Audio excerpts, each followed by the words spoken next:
यो गर्मी मौसममा प्राकृतिक सौन्दर्य हेर्दै चिसो हावामा रमाउन चाहनुहुन्छ भने तपाईँ यो लोकेसनमा आउन सक्नुहुनेछ। यो दृश्य मिक्लाजुङ गाउँपालिकाभित्र पर्ने अहिलेको फेमस ठाउँ रमिते डाँडा हो। यो रमिते डाँडामा घुम्न आउने आन्तरिक तथा बाहिर पर्यटकहरूको सङ्ख्या बढ्दछ। यो डाँडामा रमाइलो र होमस्टे गर्नको निमित्त नेपालको पूर्वी जिल्लाहरू झापा, मोरङ, सुनसरीबाट हरेक वर्ष ठुलो सङ्ख्यामा पर्यटकहरू आउने गरेका छन्।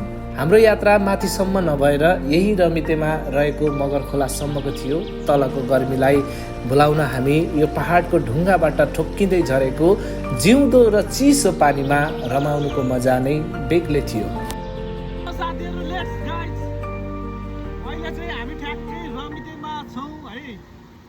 झरना बवाल छ यहाँनिर, एकदम रमाइलो भइरहेछ होइन।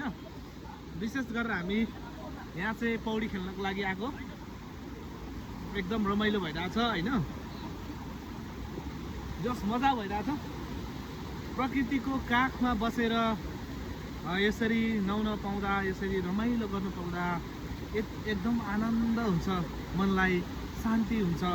र यो एनर्जी छ नि, यो ऊर्जा हामीले प्रकृतिमा मात्रै पाउनेछौँ। र यसको लागि यो ठाउँमा ल्याउनको लागि हाम्रो कैलाश सरले चाहिँ एकदमै ठुलो चाहिँ एउटा व्यवस्थापन गर्नुभएको छ टिमलाई। कैलाश सर धन्यवाद यहाँहरूलाई पनि आइदिनु भयो। आज यहाँनिर पौडी खेल्दा कस्तो फिल भइरहेछ फिलको कुरै नगर्नुहोस् तपाईँ, फिलको कुरै नगर्नुहोस्।